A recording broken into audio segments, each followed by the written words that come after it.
chu cấp ya long cho mun chu chir bo atum pen che do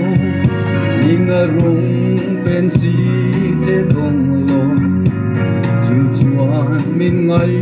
sual bi re chen lo na mun van rang gần rong pan me ke sayo long sol na bun chu lui bui kam ma em chu kam mu chung sin na pia a chuan angel ten min veng se long sol bun ka ten ma lo chuan xóa min xoay tu căn lông khăn tu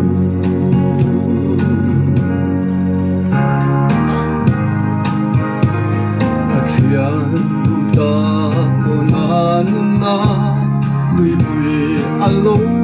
zo zo ta min sil non khô chân đam tung ta ta na buat say chu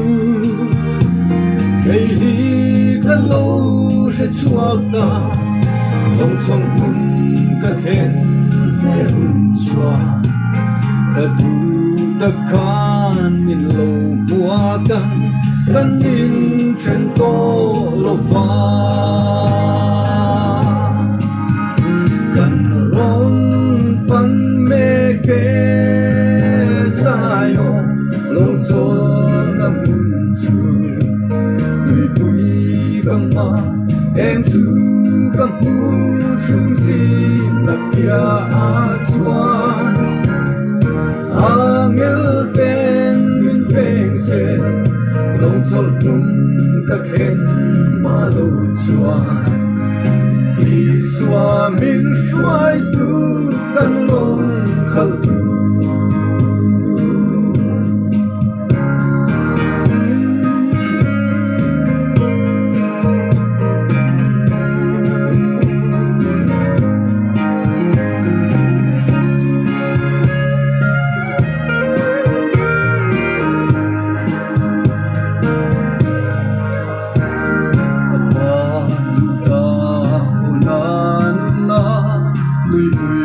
alo zo zo ta min sil non vo chan dam tung ta ta na buat sai chu hey ka lo she chua ta long zo hun ka khen ve hun chua ka du ta kan min lo lo ma kan nin chen to lo va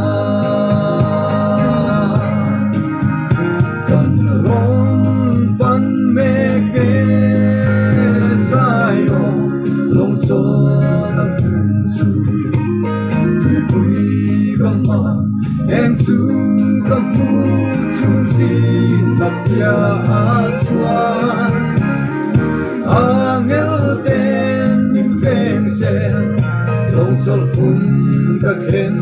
ma lo chuan i swa min shwai tu kan long khal tu